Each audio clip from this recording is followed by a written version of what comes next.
I'm Dr. Tiffany Jones. Most of you guys know me already. Tonight we're going to be talking about diet culture, and I really love this topic because it's not what you're expecting. I'm not going to give you the magic formulation to lose weight. It doesn't exist. You know, we were all created individually, yet perfectly, and your body just doesn't work the same as everyone else's does. But there are certain things that we know our body is designed to do.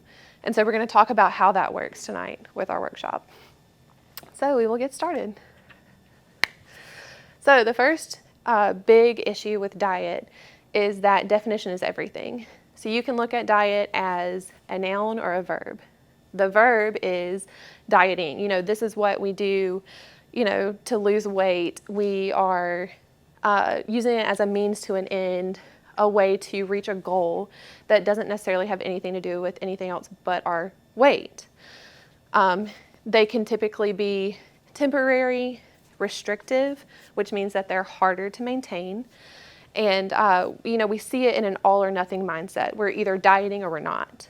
But what I'd like for us to do is view it as the noun. It's the food and drink we consume to nourish our body. I even put some synonyms on here for it. As sustenance, aliment, nutriment, and nurture, because we really should be nurturing our body with what we eat and drink, and even what we put on it, and we'll talk a little bit about that too. So I want us to view our diet as fueling for a long term. These are the habits we create that keep us going and also achieve, you know, maybe the outside goals that we want to achieve with that.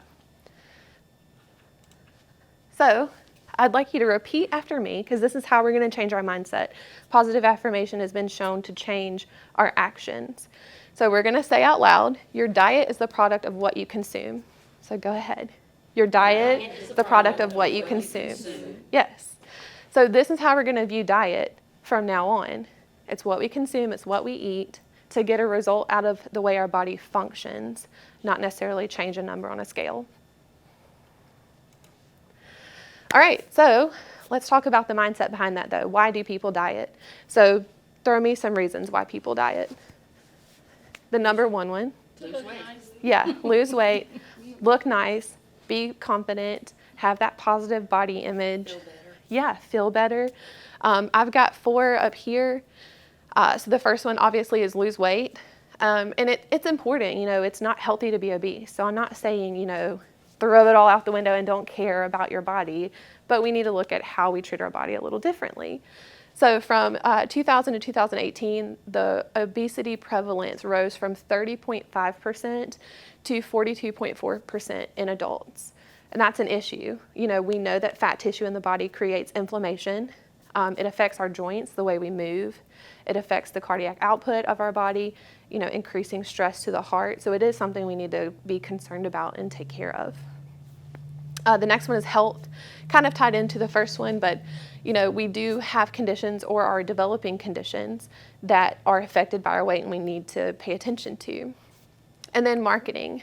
So, you know, we've all seen commercials or even posts from friends on Facebook about losing weight.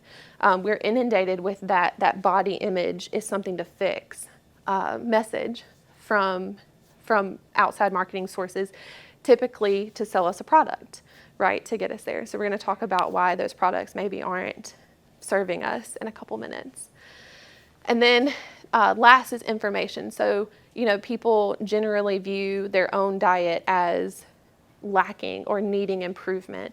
And so that's another reason a person would be pushed to diet, because they learn information that teaches them maybe I should or shouldn't eat or consume a certain thing. All right, so for women specifically, we're going to talk about how dieting affects us. So first of all, we have the mental aspect. We get sold instant gratification. So if we just do this thing for a very short amount of time, it's the trick to lose weight. And we're also told that our bodies are unacceptable, that we need to change the way our body looks. And, you know, fortunately, the body acceptance movement is a lot more popular these days, but I feel like that gets skewed toward unhealthy too. because, an obese body is not necessarily more healthy than an underfed body. We need to be able to find that nice middle ground, which is not going to be the same for every body, to meet, where we are healthy. So next is starvation. We'll talk about ghrelin later in the presentation, but you have two hormones, ghrelin and leptin. Ghrelin is kind of the gremlin. That's your appetite, your hunger hormone. And then leptin is the, oh, okay, I'm full, we can stop eating now hormone. So in response to perceived starvation, your body will increase ghrelin and tell your body, hey, I need food. And that's just because as a woman, our body is trying to have the reserve to sustain a developing fetus for potential pregnancy. Whether or not you're pregnant in the moment, it wants to be sure that it could maintain a pregnancy were you to get pregnant. The third is hormone imbalance.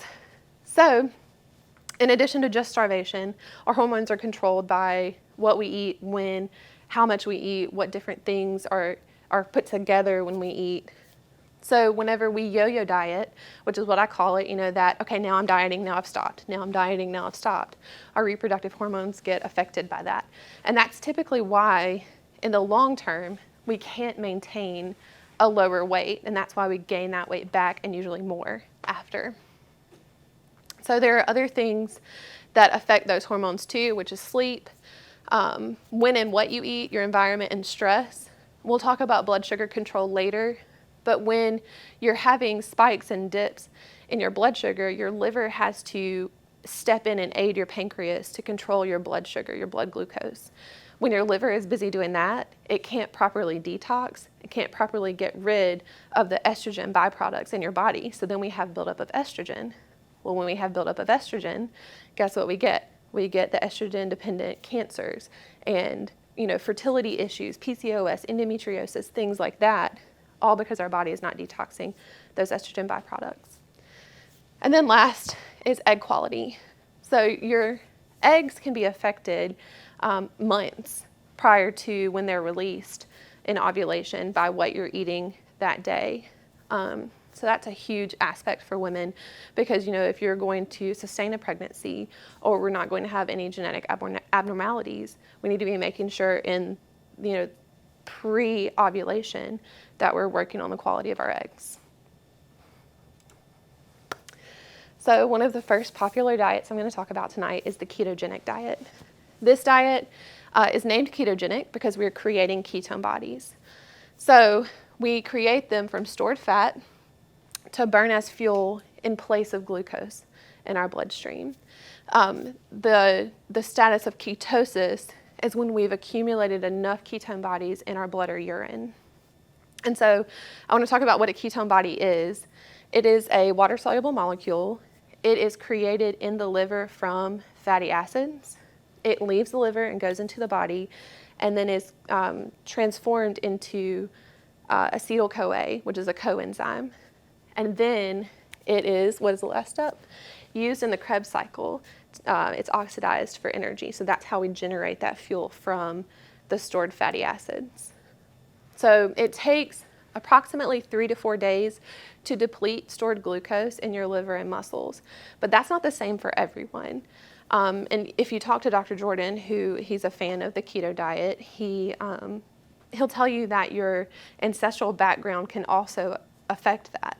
So people, from certain regions of the world do better with keto diet than others do. So, like I said, depending on your body fat and your resting metabolic rate, it takes time to get to that ketosis state. And then ketoacidosis, this is more of an issue for type 2 diabetics and diabetics in general, but this is a place where we've reached too high levels of acid or ketones in our bloodstream, and it can be deadly. And that's often when we have insulin levels that are too low. So, with keto diet, I feel like if you are doing it appropriately, and we'll talk about that in the next slide, it can be beneficial. But the biggest factor is what you're eating, because it's not, how much you eat, or, the diet itself is not focused on quantity, it's quality. So I like my Drake meme here, this kind of describes how I feel about this. When we're, I heard of someone the other day who eats 3 McDouble patties for their meat, the ketogenic portion of their diet. And that, that's not food. It's not sustaining you or nourishing you. And, some mystery meat it's just not the way. I don't know how to better say that for you guys.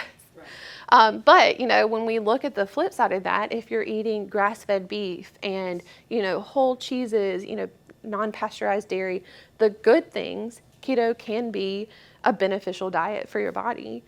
I think that, it might be best done short term, especially since some studies have shown that there's not real difference at a year mark in terms of progress when you compare to conventional dieting, whatever that is.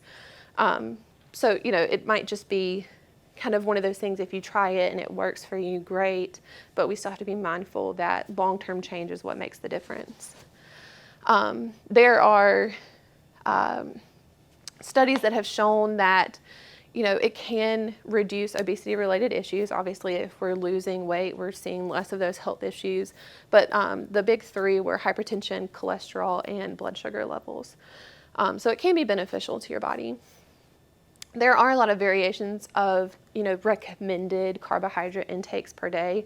Obviously, you need carbs to live. Your body needs glucose to function. Your cells use it. Your brain uses it. It's an important fuel source in our body.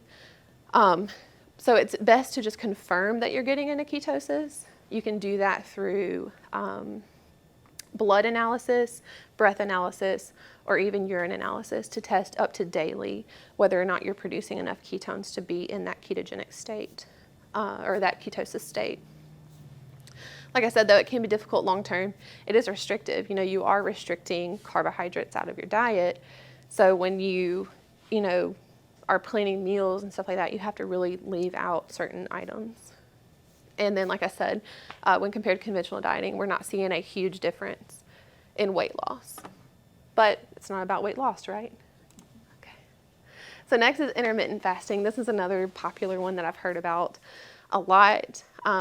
Ultimately, it's just time-based periods of fasting versus when you can eat. They range, though. Some people do kind of a mid-range 16 hours and then 8 hours eating. So they'll fast for 16 and eat during an 8-hour period. And they'll try to consume all of their daily recommended calories in that time period. There are others like the OMAD diet. I don't know if you've heard about that. No, it's called 1 meal a day. So in a 1-hour period, you eat all of your total calories for the day. And maybe there's some research about, ancestrally how we, went long amounts of time without food. And I just don't know that I could make a good decision on what to eat if I had fasted for 23 hours. We'll get back to ghrelin in a minute and how that affects it. It's been proven that your ghrelin, your gremlin, your I'm hungry, let's eat now hormone increases the emptier your stomach is. And as a matter of fact, it decreases based on gastric fullness. So when your stomach feels distended and stretched, your brain says, okay, no more, and then ghrelin release and uptake stops, and then you get leptin. So the 1 hour a day, I feel like it's just too extreme. How can you consume enough healthy foods in that 1 hour to even do any good for yourself? But then you also have alternating periods of daily fasting. So one of the popular ones is 6 days fed, 1 day fasting. And that, can reduce your overall calorie consumption. I feel like if I were going to do anything, it might be that because you spend 1 day where you're kind of at rest. You can use it, spiritually if you want to also meditate on that day. But it's just, guys, intermittent fasting is not the one for me. Dr. Tiffany will tell you straight up. Just the issue with the hormone imbalance, especially with women, if you're already experiencing symptoms of hormone imbalance, even down to just fatigue, why would you want to be in a fasted state for very long? So I want to make a note about ghrelin though also. So like I said, it is released in the stomach, it's taken up in the brain. But it not only controls hunger signals, it controls fat storage. So whenever it's released, it says, okay, let's take up fat for those stores for when we are hungry again, so that it can get you to a food source to let you eat. But it also downregulates thermogenesis. And basically that's heat creation in your body. That's calorie burning, energy output. So if we have increased amounts of ghrelin from fasting, we're slowing down our metabolism so that we can make it to the food source. Our body is trying to survive. So, cutting off those calories like that is just not a good way to ultimately make long-term change. So we'll talk about here some of the good things about intermittent fasting, I think, are giving yourself time to digest food and then feel hungry. We'll talk about hunger cues. But your body needs time to clear out everything. We should be processing and eliminating appropriately too. So giving yourself a little time is good. I like to say 1 to 2 hours before bed. You can do more if you'd like to do that, but give that little bit of time that we're not taking in anything other than water. And I think that's a safer way to fast. Because your body will release glucose from the liver overnight. That's how it maintains your blood glucose all night long, to do that and keep you, fed through that time. So like I said before, it's easier to adhere to less restrictive routine. And then we'll talk about fat storage, how ghrelin does that. If you go too long in that starvation state, your body is only uptaking fat at this point because it's worried about when the next starvation will be. So like I said, it wants to keep you alive. The next are challenges. And so this is like a broad spectrum of things you can do. I have one particular one in mind, but I don't like to name brands just in case anyone wants to feel litigious. But so these challenges are exercise and meal plans that are sold to you, meant to be a short-term burst of habit change. The one in particular I'm thinking of is marketed as lifestyle change, but they recommend, I don't even think I have it in here, they recommend 0-calorie foods. And so I take issue with artificial sweeteners. That's one of my number one complaints about, especially sodas. But those artificial sweeteners are, I think I read it was 600 times sweeter than sugar itself, sucrose. And when we take in something that sweet, we send a signal to our brain to release insulin because it's preparing to take up glucose from the bloodstream. So when we trick our brain and say, now we've got sugar coming in, be prepared, our brain is like, wait a second, we never had a spike in blood glucose. What are we doing?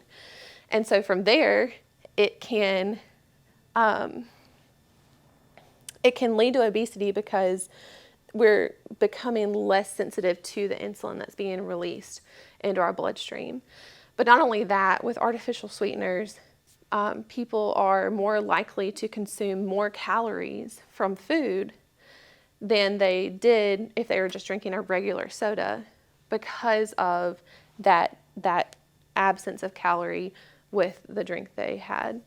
So I think one study showed that people who drink diet sodas in particular, but all artificially sweetened condiments and things like that, they replaced those calories with food.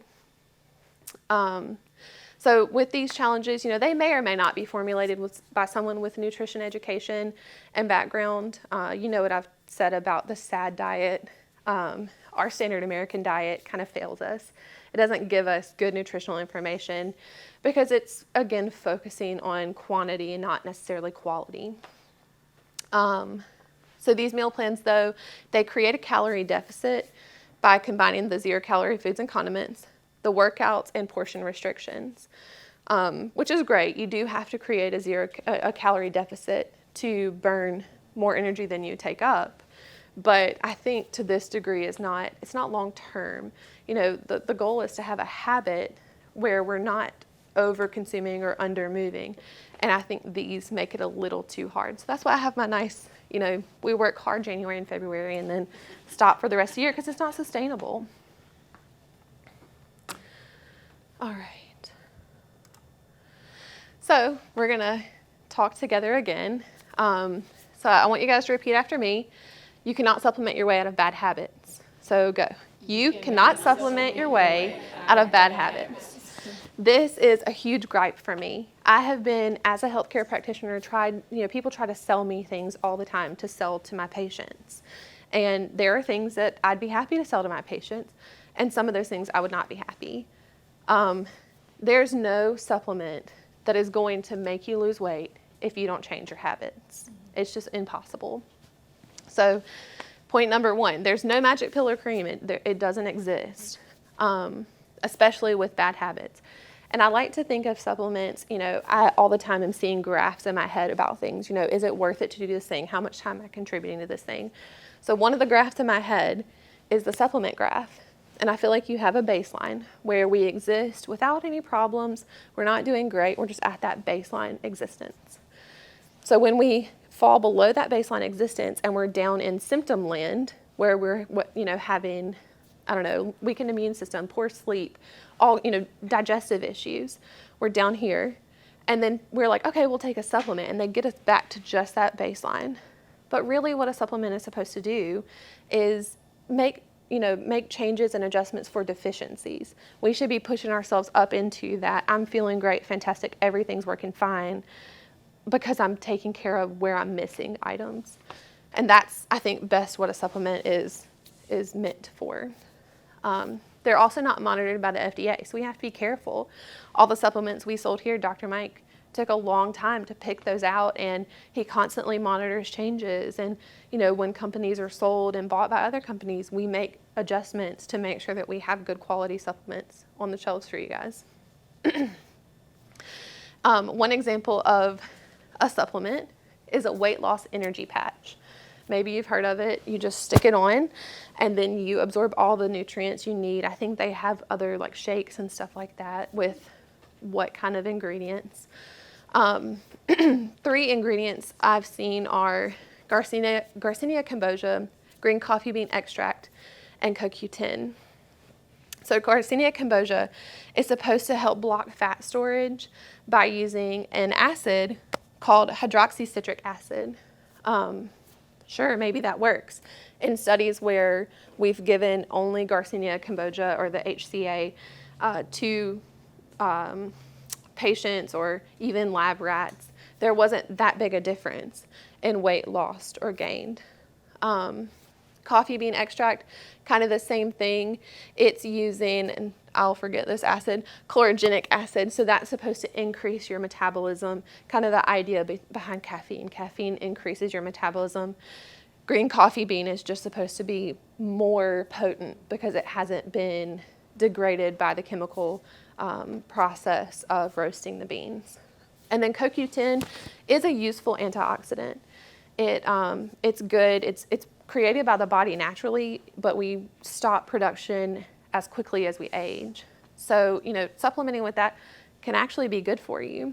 So all of these, though, are purported to help with weight loss in one way or the other. But one concern I have for that is, do we know that the ingredients are transferring from the patch? If they're transferring from the patch, do we know that they're quality ingredients that, we want in our body? And when I think about this, though, I think about the cost of buying these products. Usually whenever we are sold a multi-level marketing product or a network marketing product, you can buy, what do they call them, packs or bundles or whatever. And so we make that one-time big purchase thinking this is it, this is the one. And then we've spent all that money that we could have just spent on, better groceries, buying certain organic foods, that we normally don't buy organic, or even choosing just better quality meat. So I like to weigh that, what are you undermining yourself spending money on certain things that we know are probably not going to be as beneficial for you. So next is my favorite, the loaded tea. These, you've seen the shops, they're everywhere. Basically what these are network marketing storefronts from a company who, has some complaints lodged against them, and that's kind of why we're not doing the face-to-face network marketing anymore, from what I understand. So they have a launch tablet, and a tea concentrate, and then coloring and syrups to make the different flavors. All these storefronts kind of have different flavorings that they've created to draw people in and look fun and cool. They're marketed as zero sugar. They're sweetened with stevia. So yeah, stevia is great, but when you look at the hierarchy of processing, we've got white sugar, brown sugar, stevia. Stevia is not, it's still processed. So it's not necessarily my favorite sweetener. If I was going to go with anything, it'd be local honey because it's sweet, but it doesn't spike your blood glucose, not nearly as much as other sweeteners do. But, the other issue of this is that it's being marketed as healthy. But in these drinks, 3 of the items I have a gripe with are corn syrup solids. Now, these are dehydrated corn syrup. If you take that dehydrated corn syrup one step further in the process, you have high fructose corn syrup. And we all know high fructose corn syrup is bad, right? It's already, out there. We've seen it on the TV, and, nothing has high fructose corn syrup anymore, but we've got corn syrup solids. They're not that much better. High fructose corn syrup has been shown to kind of predispose or help cancer development. It's just, why would I want something that's one step below, battery acid? I don't. So the next item is fructose. Now, fructose and glucose together make table sugar, sucrose. So you really wouldn't think it'd be that bad. But fructose actually is digested or broken down differently than sucrose is itself. It's processed in the liver. And so if we're consuming 24 ounces of something with a good amount of fructose in it, we're just binding up the liver's processing systems, and it's not doing the other things it needs to do, like disposing of estrogen byproducts. So then we have maltodextrin.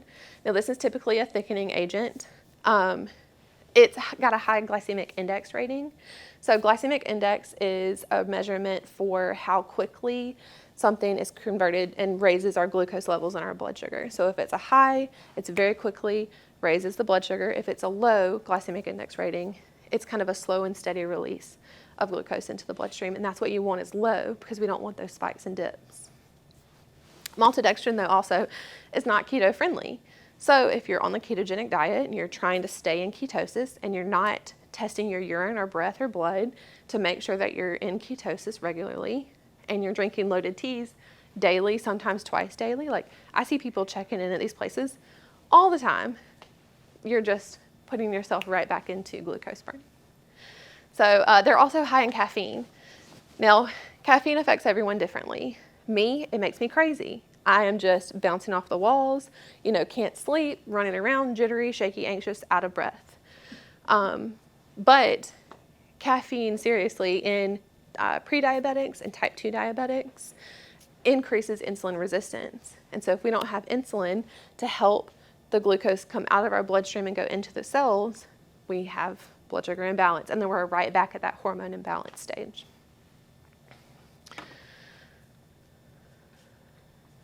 Oh no, I have something really cool for you guys too. So fructose confuses the dopamine receptors in your brain and can alter how your brain processes over time with increased consumption of fructose. So, we don't want it. So like I said, calling something healthy does not make it healthy. We can call a chicken a duck and it's still not quack. So, you've heard me kind of talk about all these diets that don't really do us any favors. And, sometimes that can leave you feeling defeated or unsure of what to do next.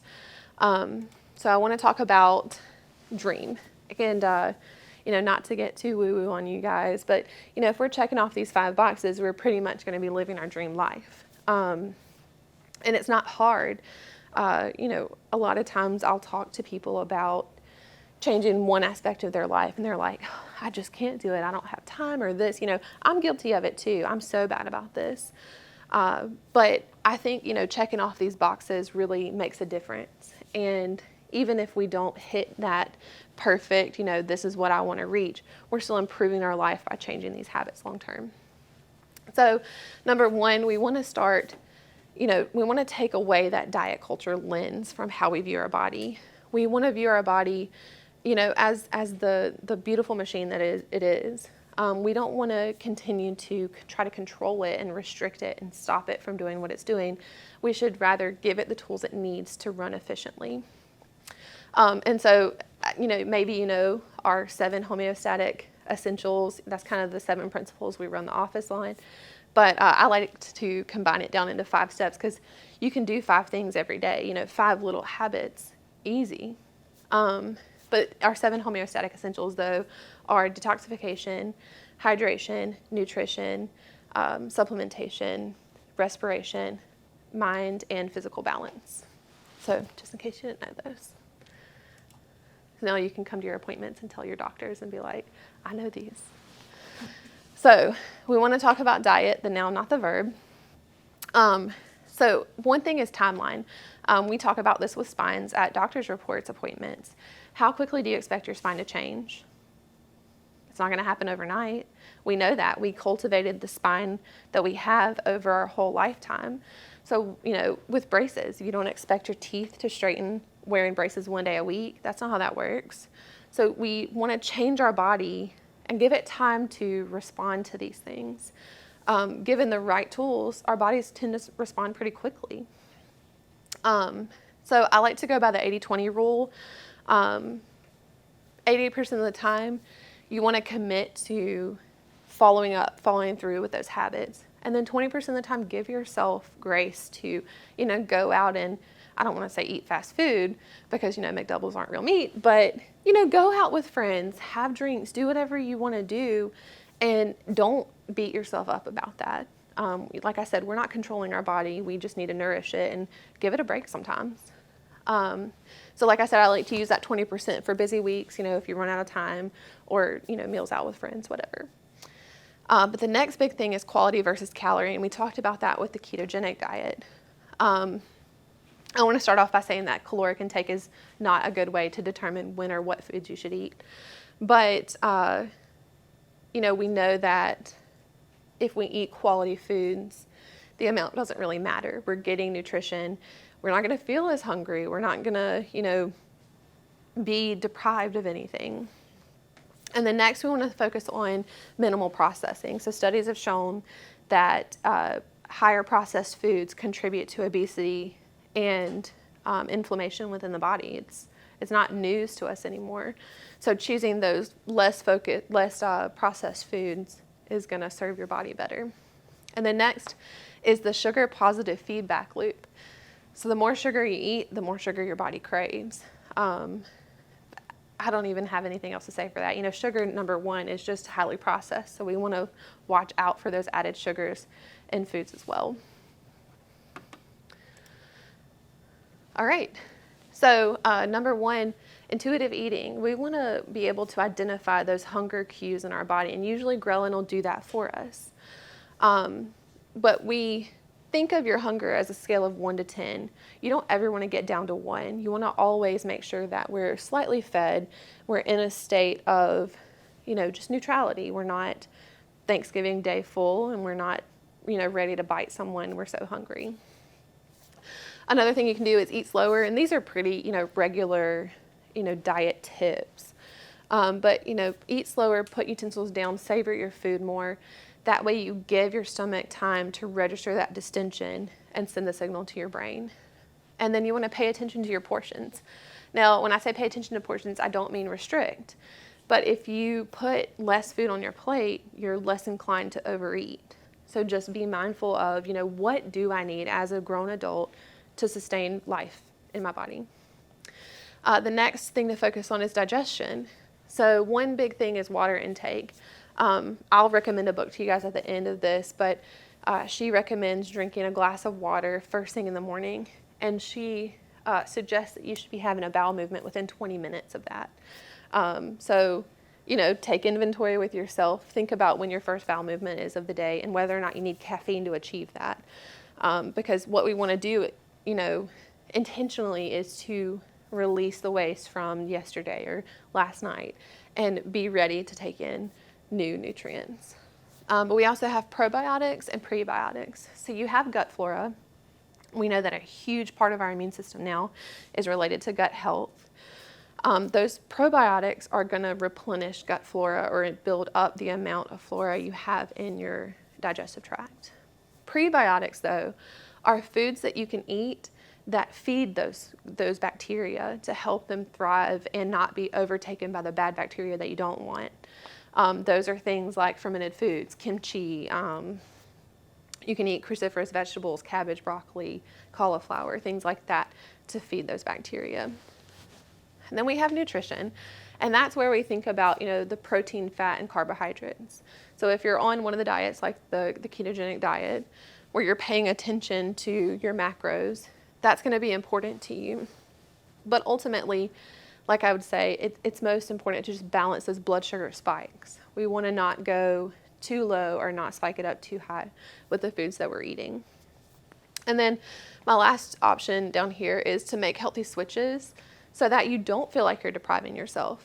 You're going to laugh at me, but think of it like instead of chips and dip, something crunchy dipped in something else, vegetables and hummus. You can flavor hummus however you want it. If you want it to be, more garlicky or, more with red peppers, you can do things like that to change the taste so that you can still have that satisfaction of something crunchy dipped in something else.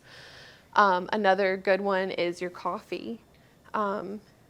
Ultimately choosing quality coffee beans, but really, what we mix in coffee, I feel like is more detrimental than the quality of the coffee itself. If we're using artificial sweeteners, we already know that they're contributing to our obesity. So if you can find, a whole milk or a grass-fed, pasture-fed milk, or even they have like nut pods that are creamers with flavoring that are just a little bit better than what we traditionally would pick up at the store. And then we have the advanced plan. If you're not familiar with that, it's just an old PDF we have that is good as a resource for what to choose and what to avoid. We can send that PDF to you guys if you want us. Just leave your email on the sign-up sheet at the front desk, and we'll get that sent out to you. But the advanced plan has been useful. Dr. Mike has used that for years to help patients kind of make decisions of what they can and can't eat. All right. So the next part of our dream life is rest and sleep. So I want to differentiate rest and sleep. Rest is conscious, choosing what to do to relax your mind and body. Sleep is an unconscious. Now you can rest while you sleep, but if you're not getting quality sleep, you're not resting. And sleep is actual sensory detachment. So you're no longer aware of your surroundings while your mind and body repair. So we know that rest and sleep are vital for healing. Our body does a great deal of repairs while we're at sleep at night. A lack of sleep, though, can increase sugar cravings, increase ghrelin or gremlin, and increase depression, anxiety, risk for heart disease and obesity. It also decreases immune function and our appetite control hormone, the opposite of ghrelin, leptin. And so a lack of rest, though, not just sleep, increases burnout and, it makes us in general unhappy. You have to find things you like to do. So my recommendations for sleep are to create a routine at night. It can be 3 steps, it can be 5 steps, whatever you do in the same sequential order every single night to help you get in that sleep mode. If you have that ritual that helps your brain just be like, oh, now it's time for me to sleep. Let's go to sleep. My second recommendation for that is don't hang out in your bedroom. There are only 2 activities you should be doing in your bedroom. One of them is sleep. We won't talk about the other one. But when we are in that restful environment, we know that this is where I sleep. So we shouldn't be watching TV. We shouldn't be, knitting or doing whatever we're doing, hanging out in there, having parties. Those 2 things are huge. But the third one is our electronics. We should be turning off our electronics. I'm going to be easy and say 1 hour before bed, but really up to 4 hours can be beneficial to helping your body kind of wind down from that. A lot of that goes back to light and our circadian rhythm. Our earlier generations didn't stay up late into the night.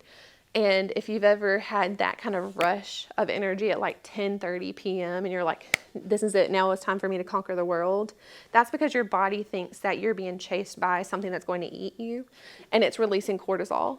And so you get that flush of cortisol and you're like, heck yeah, let's do this at 10:30 p.m.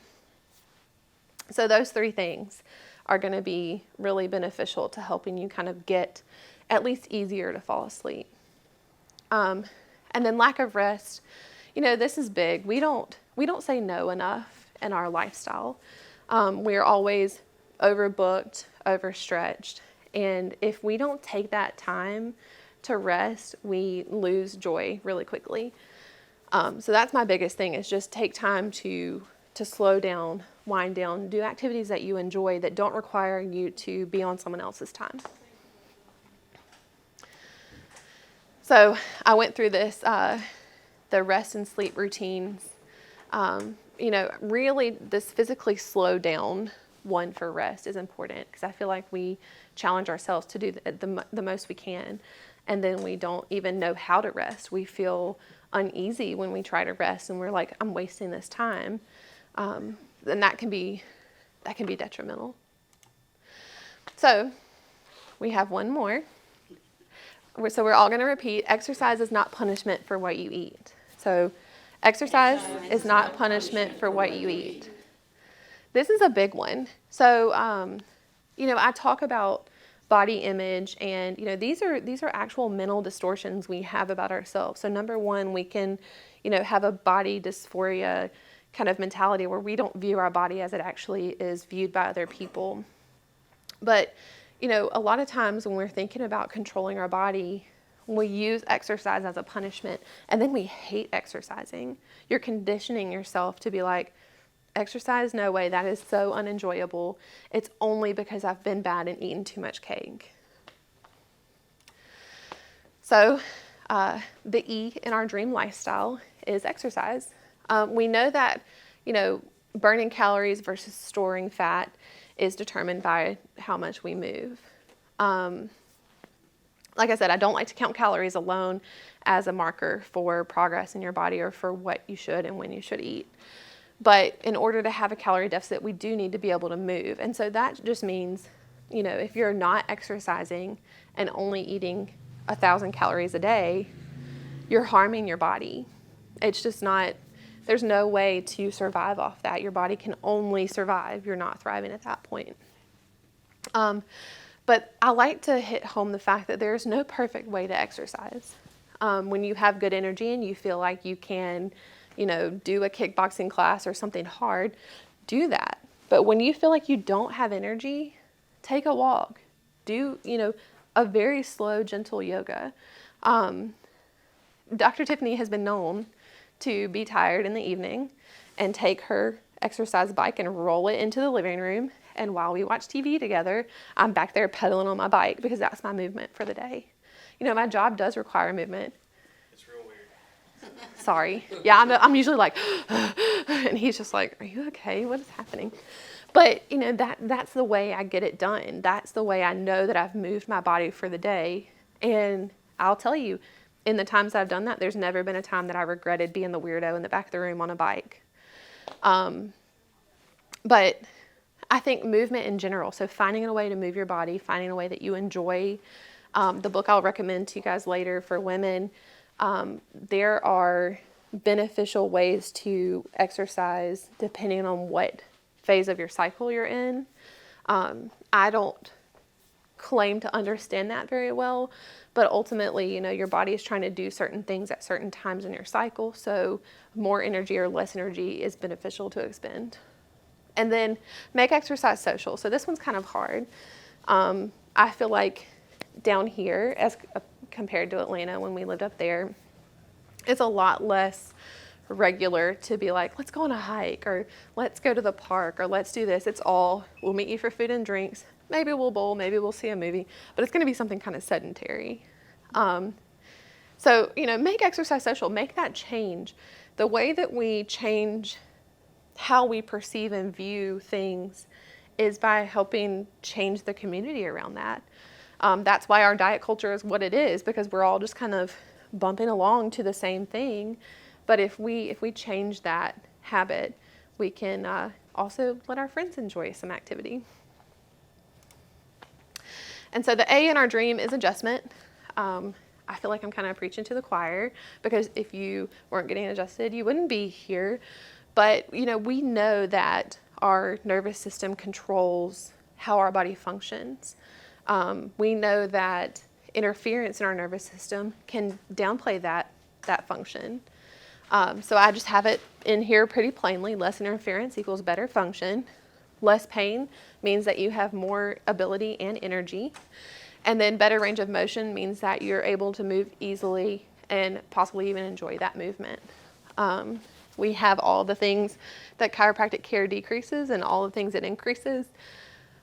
This isn't news to you guys, but it does help your body function better. So when we're thinking about hormone balance or digestion, we know that, even sleep, when we're getting adjusted regularly, we feel better about those. And then the M in our dream life is mindset. And we talked a little bit about this along the way, but the all or nothing mentality is where we get tripped up with that. When we think, oh, I ate this one thing, my diet is ruined. That's usually where we, go back down into that valley of, I'll just eat whatever I want and I'll get back on it Monday. You're laughing, Angela, but I'm with you. So, the problem is, though, when we take on those restrictive diets, that's when we stretch ourselves beyond our capacity. We're not meant to live on a restrictive diet. We're meant to eat whole, nutritious foods, and that just be the way we do it. So, create realistic habits.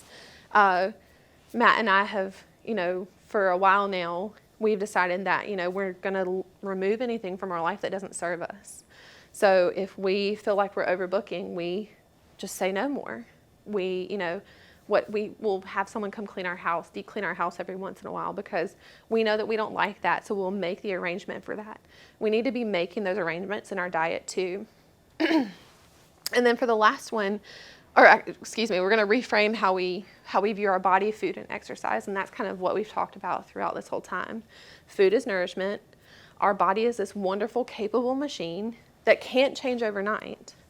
And exercise is fun. It's something we do to relieve stress and move our body to use it to its fullest capabilities. And then I want you to develop new metrics for your body. So you can still use weight as a marker, but don't let it be the only one. Use things like inches or muscular definition or how you feel.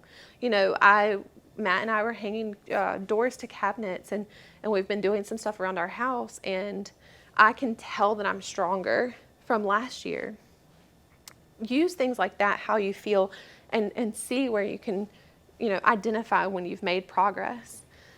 What else do we have? Physical ability. Give yourself a goal that you want to reach, like handstands and headstands are one that I see a lot. Or, running a certain distance without feeling like you're going to die on the spot. It doesn't have to be anyone else's marker. Make it your marker and measure your progress with that, instead of just, 1,500 calories a day. So this slide, I know you're going to say, wait, Dr. Tiffany, this is not about weight loss, right? And it's not. But I do want to tell you guys about Lipo Laser and why we use it and the functions of it. So Lipo Laser is a non-invasive fat removal. This is meant for, yes, it can take away fat in areas if we are not doing anything. It can do that, but we're going to store it right back. What it does is it opens the cell. It creates a pore in the cell of the fat cells. The fat content is dumped into our lymphatic, drainage system. So we're leaving those fat cells there.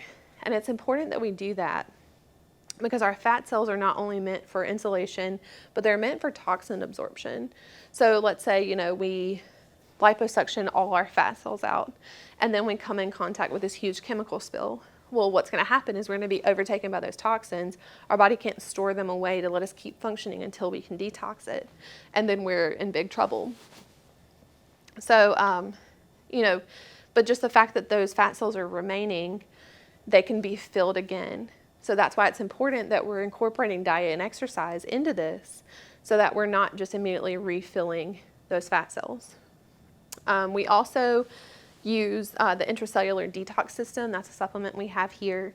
It's a 2-step system. The first step boosts glutathione to help detox the cells.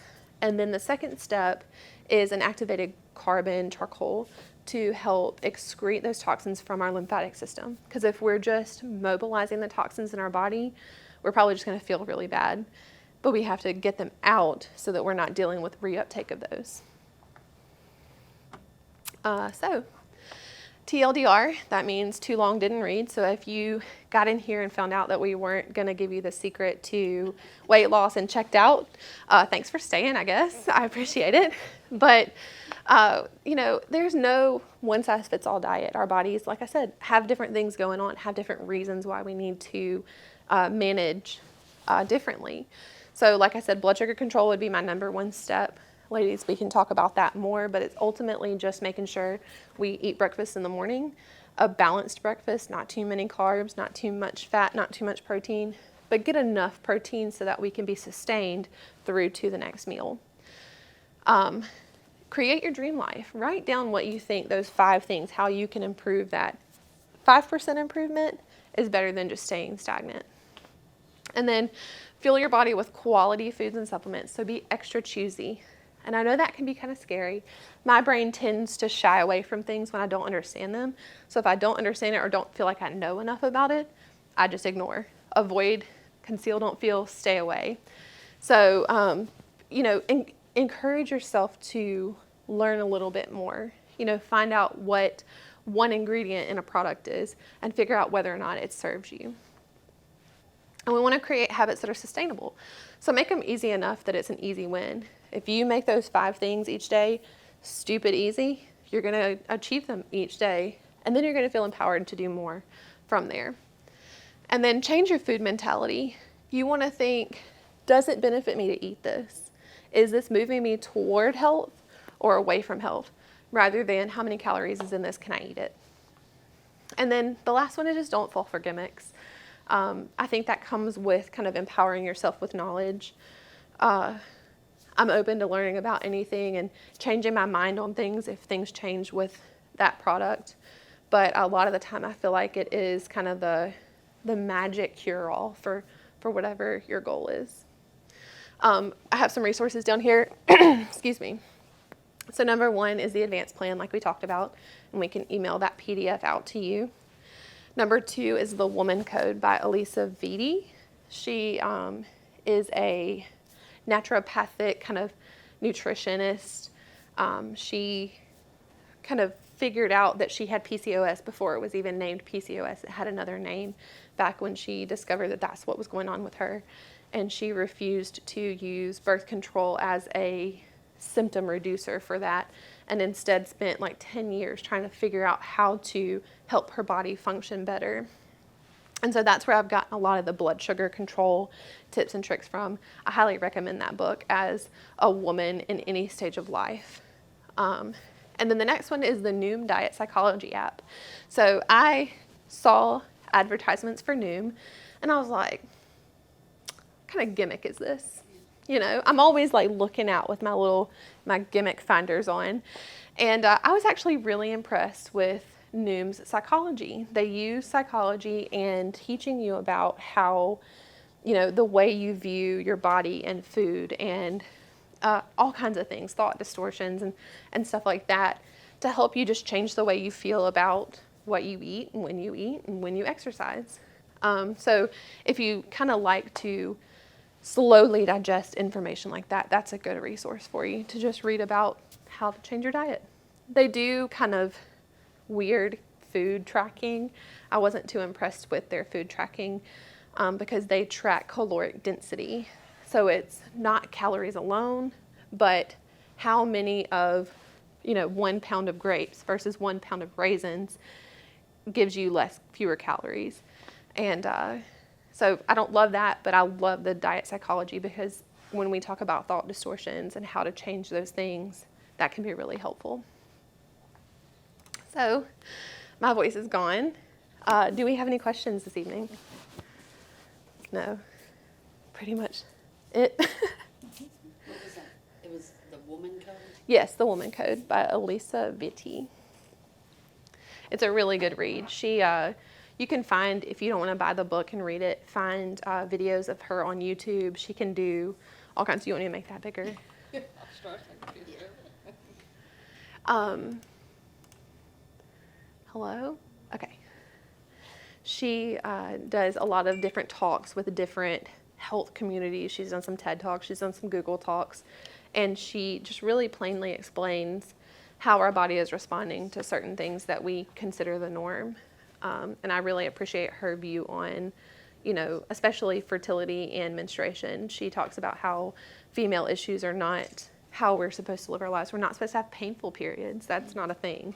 And I joked with the guys that I was going to do a period talk, and, they didn't show up. So I just switched over to diet. But anyway, so if we don't have any questions tonight, I really appreciate you guys coming out and listening to me talk about how to change our minds about diets. Thank you. Yeah, thank you.